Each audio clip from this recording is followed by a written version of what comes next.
네, 오늘은 3차시 5장으로 넘어가겠습니다. 5장 아동상담 과정을 3차시에 살펴보도록 하겠습니다. 상담의 시작, 상담 과정에 대해서 알아보도록 하겠습니다. 우리 유치원 교사들은 문제가 있거나 어려움이 있는 유아들을 상담을 통해 부모님께 알려드리고 부모님이 협조적으로 전문기관에 방문하여 상담받기를 요청드립니다. 그럼 부모님이 상담센터에 가셔서 혹은 병원에 가셔서 어떠한 진행 과정으로 이루어지는지 우리 교사는 알고 있을 필요가 있습니다. 영유아 상담 과정은 영유아의 방문과 함께 시작되고 영유아의 현재 문제를 파악하고 주호소 문제에 따라 상담 목표를 정하게 됩니다. 영유아 상담 과정은 영유아의 발달적 특성을 고려하여 매체를 활용하고 부모 상담을 통해 영유아의 주호소 문제 해결과 발달을 촉진하고 효과적인 양육 방법에 대한 정보를 제공합니다. 상담의 시작 들어가도록 하겠습니다. 상담의 필요성을 느낀 영유아의 양육자는 상담기관에 전화나 인터넷을 통해 접수하고 시간을 예약합니다. 이 단계에서 영유아의 주호소 문제를 중심으로 다양한 정보를 수집하는 시기입니다. 상담자는 부모 면담을 통해 주호소 문제, 발달사, 양육사, 교육사 이러한 정보를 수집하고 필요에 따라서 다양한 평가를 통해 아동의 현재 문제를 진단하고 문제 수준을 파악합니다. 이 과정에서 수집된 정보는 상담 목표를 수립하고 상담을 계획하는 데 기초자료로 활용됩니다. 자세히 상담이 어떻게 이루어지는지 살펴보도록 하겠습니다. 첫 번째는 접수 상담입니다. 영유아 상담은 부모, 주 양육자, 교사, 소아과 의사, 지역사회 종사자들 같은 영유아 양육에 참여하는 주변 사람들에 의해 의뢰됩니다.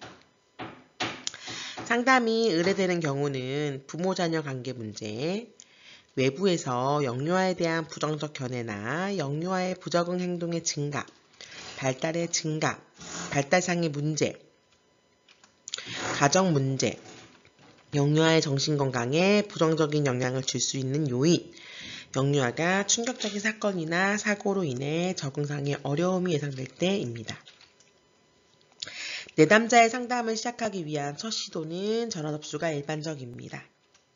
전화 접수를 통해 최소한의 정보 수집과 면담 시간을 약속합니다. 전화 접수는 대체로 영유아의 이름, 나이, 연락처, 현재 영유아의 문제 행동 유형과 심각성 등에 관한 정보를 얻게 됩니다. 그러나 전화 접수 단계에서 영유아의 문제에 대한 진단이나 원인을 자세하게 상담하거나 문제 해결 방법을 제시하지 않습니다.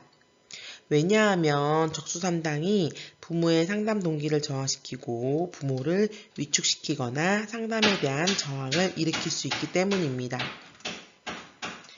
따라서 전화 상담에서는 적수 상담에 필요한 정보를 공유하고 상담 시간을 예약하도록 합니다. 전화 상담은 영유아와 부모가 상담실에 오면 어떻게 의사소통해야 하는지에 대한 정보를 얻습니다. 부모들은 영유아를 상담실에 데리고 오면서 엄마 병원에 약속이 있어서 가는 거야, 공부 잘하게 하는 사무실에 가는 거야 등 사무실에 오는 이유를 얽어버리는 경우가 많습니다. 이런 방식은 상담의 주체로 참여해야 할 영유아에게 상담실에 와서 혼란과 갈등을 겪을 수 있는 소지를 제공하기 때문에 적절한 방법이라고 할 수 없습니다. 오히려 상담 오기 전에 주호소 문제를 해결하기 위해 외부의 도움을 받기로 한 사실을 이야기하고 영유아가 상담 과정에 주체적으로 참여하도록 돕습니다. 145페이지 상담실 내원 전에 부모와 자녀 간의 대화 사례를 한번 읽어보도록 하겠습니다. 오늘도 수정이가 유치원에 갈 때 엄마에게 가기 싫다고 울면서 이야기했었지? 엄마도 수정이가 울면서 유치원에 가는 것을 보고 아주 속상했어. 수정이도 아침마다 울고 억지로 유치원 가는 거 싫다고 했지? 그래서 엄마가 많이 생각해보고 주변에 있는 사람들에게 우리 수정이가 즐겁게 유치원 가는 방법을 알려달라고 부탁을 해봤어. 그런데 수정이가 왜 유치원에 가기 싫어하는지 알고 엄마하고 즐거운 시간을 보내고 유치원에도 즐겁게 다닐 방법을 함께 찾아주는 선생님이 있대. 내일 엄마랑 수정이하고 그 선생님에게 갈 거야. 그 선생님은 수정이랑 놀기도 하고 이야기도 하고 그림도 그리면서 수정이의 속상하고 힘든 마음을 보고 듣고 수정이가 할 수 있는 방법을 찾도록 도와주는 분이래. 그분을 상담 선생님이라고 한대. 내일 3시에 엄마랑 같이 가보자. 엄마는 선생님을 만나서 수정이에게 도움이 되는 좋은 방법을 찾고 싶어 라고 이야기하면 좋을 것 같습니다. 접수 상담을 한 후에 초기 면담과 놀이 관찰을 실시합니다. 초기 면담의 필요성은 굉장히 중요합니다. 초기 면담에서는 영유아의 현재 상태, 문제 행동의 정도와 강도 파악, 현재의 문제를 유발하고 지속시키는 요인, 영유아의 적응 과정, 적응 방식 등에 대한 기본 정보를 파악합니다. 초기 면담 과정은 영유아 관찰, 부모 상담을 동시에 실시합니다. 초기 면담은 영유아의 문제 행동에 대한 상담자의 견해, 상담의 필요성과 기대되는 효과, 예후, 상담 진행 여부를 결정하게 되고 상담에 필요한 검사 유무와 상담에 필요한 기타 상황을 결정하게 됩니다. 또한 상담자는 영유아 관찰, 부모 상담 및 심리평가의 결과를 반영하여 가설을 설정하여 상담 목표를 설정하고 상담 방법과 전략을 구성합니다. 초기 면담 과정에서 영유아의 행동과 놀이 관찰이 이루어집니다. 영유아의 행동 관찰은 상담자의 전문성이 요구되며 놀이 관찰을 통해 영유아의 문제를 진단하게 됩니다.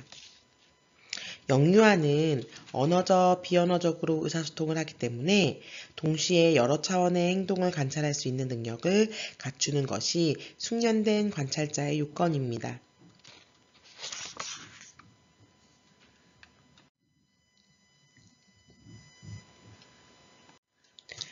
상담자는 그림에 보는 것과 같은 범주를 염두에 두고 영유아의 행동과 정서를 파악해야 합니다. 첫 면담에서는 놀이를 통해 특성이나 주호소에 관련된 문제를 파악하고 발달적인 평가를 하게 됩니다. 그리고 부모가 제시한 주호소 문제를 탐색하는 과정이 이루어지게 됩니다. 놀이에서 관찰할 수 있는 행동과 정서 중에 첫 번째 신체 신경학적 발달은 아동의 자세, 균형 감각, 대소운동 협응 능력, 발음의 정확성과 신체의 성장 정도, 건강 상태를 파악합니다. 우리도 현장에서 영유아들의 놀이에서 관찰할 수 있는 이러한 다양한 영역을 알고 있고 살펴보면 좋을 것 같습니다. 두 번째는 기분과 정서 상태입니다. 아동의 표정, 활동 정도로 기분을 파악하고 아동이 전개하는 놀이나 이야기에 나타나는 주요한 정서를 파악합니다. 세 번째는 언어와 지적 발달입니다. 언어 이해력과 표현력, 주의 집중 정도, 놀이를 전개하는 능력, 놀이 발달 수준, 직접 발달 상태를 파악합니다. 다음은 대인관계를 맺는 능력입니다. 처음 만나는 상담자와 관계를 맺는 양상을 통해 아동이 상담실 밖의 세계에서 대인관계를 맺는 능력을 파악합니다. 또한 대인관계에서 주도적이고 적극적인 태도를 보이는지 혹은 수동적이고 의존적인 태도를 보이는지 파악합니다. 환경 활용 능력입니다. 낯선 놀이실 환경을 얼마나 적극적으로 탐색하고 활용하는지 파악합니다. 아동의 환경에 적응하는 능력을 예측해 봅니다. 다음은 욕구 좌절 시 나타나는 행동입니다. 놀이실에서 제한 설정이나 일정한 규칙에 대한 태도를 파악합니다. 놀잇감 사용해서 경험하는 좌절감을 해결하는 태도를 관찰합니다. 놀이 과정에서 발생하는 긍정적, 부정적인 감정을 해결하는 태도를 파악합니다. 마지막으로 놀이 주제의 발달적 적합성입니다. 아동의 놀이 수준이나 내용이 아동이 속해 있는 인지 발달 단계나 심리 성적 발달 단계에 대해 파악합니다. 이러한 것들을 놀이에서 관찰한 후 부모 면담을 합니다. 부모 면담은 영유아의 문제에 관련된 배경 정보, 영유아의 양육사, 발달사, 양육상 특이점, 부모에 대한 기본 정보, 주변 성인들의 반응, 영유아의 성격적 특성, 기타 다른 가족에 대한 정보를 수집합니다. 수집된 정보는 영유아의 현재 문제를 이해하고 진단하는 과정에서 중요한 내용으로 활용됩니다. 또한 영유아의 강점과 약점, 주변 환경 자원의 활용 가능성과 활용 정도를 가늠하는 데 사용됩니다. 예를 들어 영유아의 주호소 문제는 무엇인가? 주호소 문제로 인한 일상생활에서의 어려움은 어떤 것이 있는가? 주호소 문제에 대한 부모의 대처 방안은 아동의 반응은 어떠한가? 또 예를 들어 문제의 유발 요인으로 문제 발생 시기에 특별한 생활 사건이나 아동에게 있었던 정서, 생활 환경의 변화는 무엇인가? 그때 부모나 주변 사람들의 대처 방법과 아동의 반응은 어떠했는가? 라는 것들을 수집할 수 있겠지요. 세 번째로는 사례 개념화입니다. 사례 개념화는 사례 공식화로도 불리며 상담 사례에 대한 생각과 의견을 정리하고 이를 토대로 상담 목표와 계획을 세우는 과정입니다. 사례 개념화는 특정한 시점을 기준으로 한 개인이 어떻게 해서 현재의 특정 장애나 상황에 이르게 되었는지에 대한 가설이라고 할 수 있습니다. 또 사례 개념화를 한 개인의 심리 문제, 대인관계상의 문제, 그리고 행동상의 문제에 영향을 미치는 원인, 촉발 요인, 유지 요인에 대한 가설로 정의하기도 합니다. 즉, 사례 개념화는 한 개인의 현재 시점에 나타나는 특정한 증상이나 상황에 영향을 미치는 요인에 대한 가설로 주어진 정보를 평가하고 조작하며 문제가 어떻게 유지되고 발달했는가에 대한 틀을 제시합니다. 사례 개념화는 초기에 얻어진 정보를 토대로 가설을 세우고 끝까지 가설을 바꾸지 않는 단회적인 작업이 아니라 추가적인 정보에 따라 지속적으로 가설을 수정, 보완해가는 역동적인 작업입니다. 사례 개념화에서는 문제가 무엇인지, 이 문제를 촉발하고 유지하는 요인이 무엇인지, 그리고 어떻게 문제를 완화할 수 있는지에 대한 세 가지 요소를 담습니다. 사례 개념화는 영유아 문제의 근본적인 상태에 대한 이해를 돕고 개인적 요인과 환경적 요인이 다양한 수준에서 현재에 미치는 영향에 대해 알 수 있습니다. 또한 개인이 지닌 보호 요인과 위험 요인을 치료 과정에서 어떻게 활용할 것인지에 대한 관점을 제시해주고 생태학적인 측면에서 개입 방안을 고려하는 데 아이디어를 제공합니다. 사례 개념화는 영유아의 주호소 문제에 대한 이해를 돕고 상담자로 하여 상담적인 개입 방법에 대해 과학적으로 연구할 수 있도록 돕습니다. 이제 상담을 계획해야겠지요. 사례 개념을 하고 난 후 상담 목표를 정하게 됩니다. 상담 목표는 영유아와 부모와 함께 협의하여 결정합니다. 상담자는 상담이 시작되기 위해서 상담을 구조화하여 안정적인 상담 과정을 진행합니다.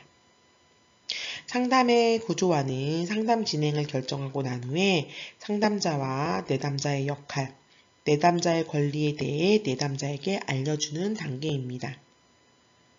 상담 구조화는 충분한 시간을 가지고 이루어져야 하며 영유아의 부모와 상담 과정에 대한 전반적인 틀을 합의하는 것으로 상담 시간, 상담의 형식, 상담의 진행에 따른 규칙, 비밀보장의 원칙에 대해 언급이 되며 상담 구조에 대한 충분한 이해와 합의가 이루어집니다.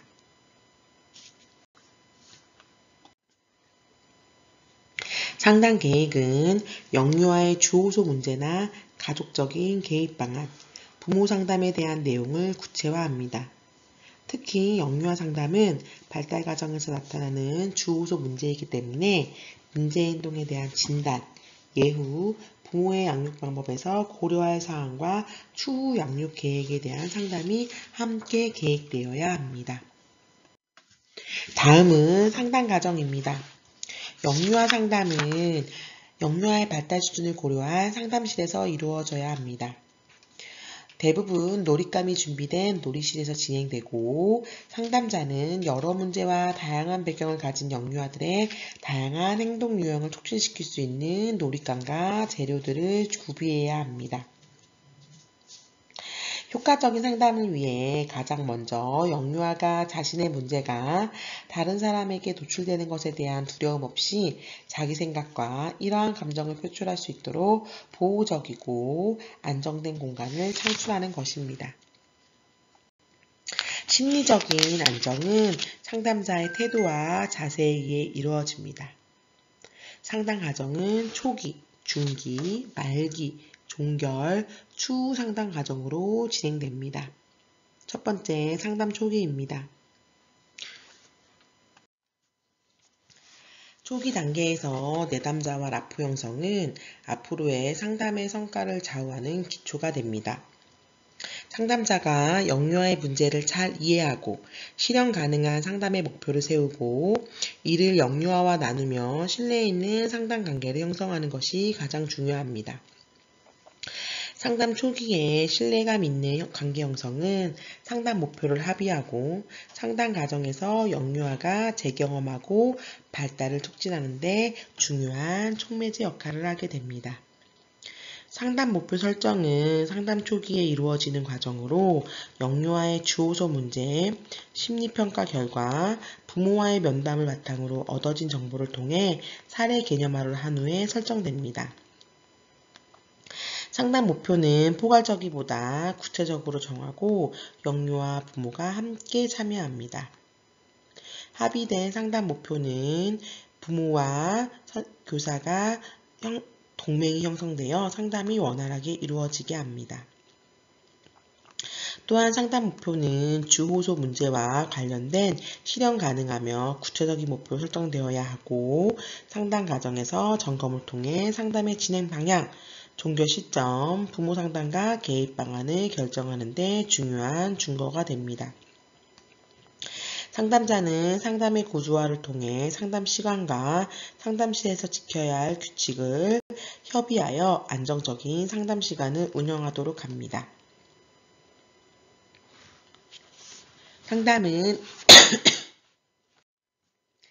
상담은 일반적으로 주 1회 하지만 문제 양상이나 심각성에 따라 횟수는 조정할 수 있습니다. 상담 시간은 1회기에 영유아는 40분에서 45분 정도 진행되고 15분 정도 부모 상담이 이루어집니다. 상담 기간에 규칙적인 상담 시간과 시간을 지켜주는 태도는 상담자가 만남을 중요하게 여긴다는 것을 영유아에게 전달합니다. 상담 구조화는 영유아와 상담자가 상담 과정에 함께 참여하고 기여한다는 점에서 영유아에게도 상담에 대한 책임감을 부여할 수 있고 상담 과정의 주도권을 보유할 수 있습니다. 중기 단계입니다. 중기는 상담 목표가 달성될 때까지 진행되는 상담의 전 과정을 말합니다. 중기 단계에서는 초기 단계에서 설정되었던 상담 목표를 해결하기 위한 구체적인 작업이 이루어집니다. 초기 단계에서 형성된 영유아와 상담자 간의 신뢰를 바탕으로 다양한 상담 방법을 적용해서 영유아의 행동 변화에 영향을 미칠 수 있도록 작업을 하는 단계입니다. 영유아가 문제의 본질을 이해하고 앞으로 나아갈 방향을 결정하고 스스로 인식하고 교정하는 경험을 하게 됩니다. 상담에서 이루어지는 치유 과정은 영유아 자신의 문제에 대한 통찰과 이전의 상처로 인한 부정적 정서를 긍정적 정서로 재경험하며 이루어지게 됩니다.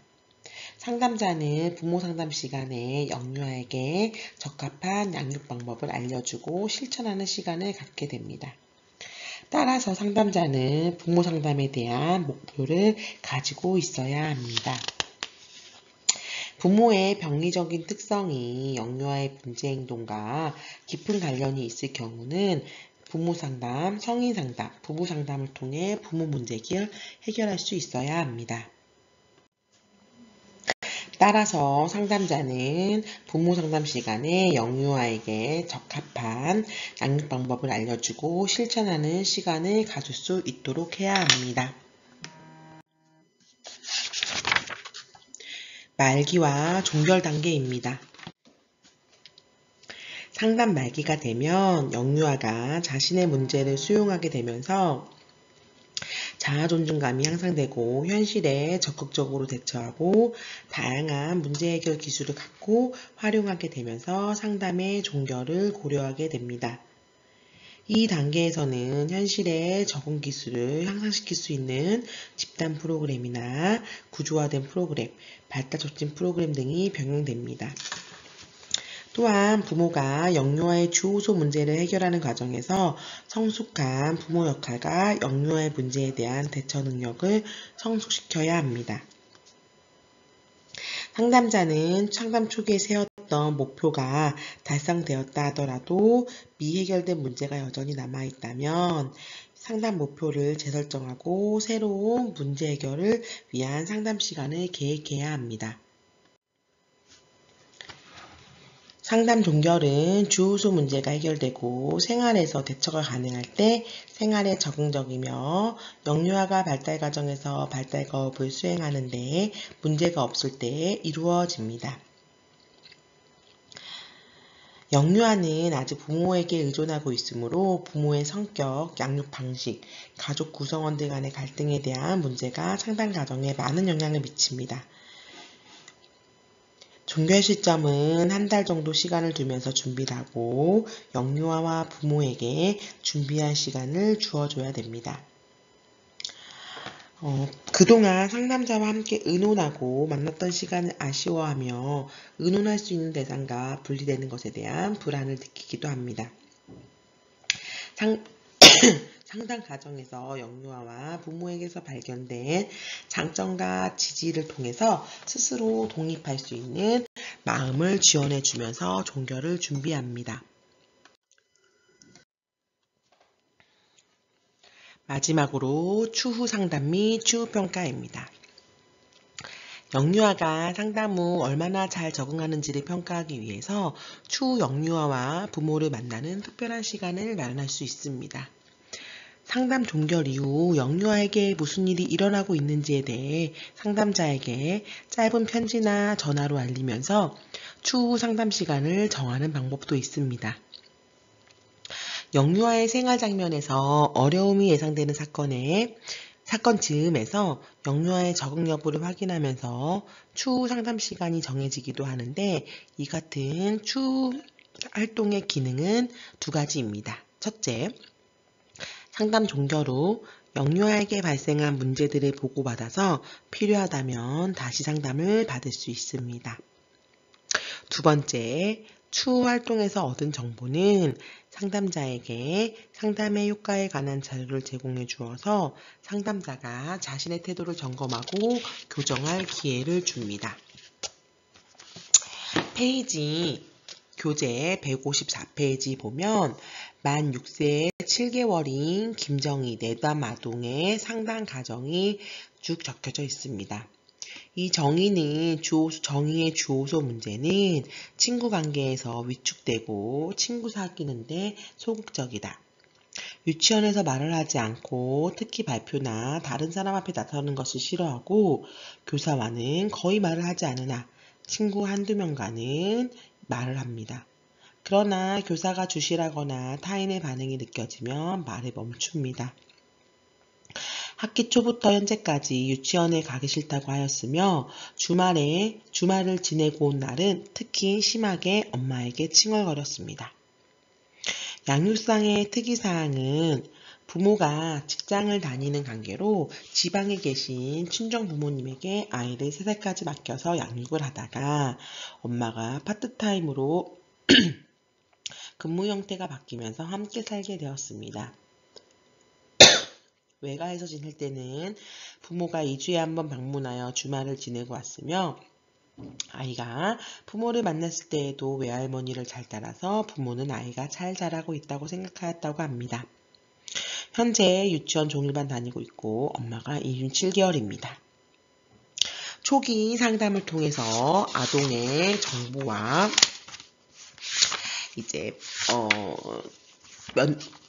정보와 양육 방식 이러한 것들에 대한 정보를 받았습니다. 상담 사례를 개념화하고 상담 계획을 정해서 주 1회 놀이치료로 부모와 같이 상담합니다. 그리고 상담 과정인 상담 초기, 중기, 말기, 종결, 추후 상담은 어떻게 되는지를 한번 쭉 읽어보시길 바랍니다.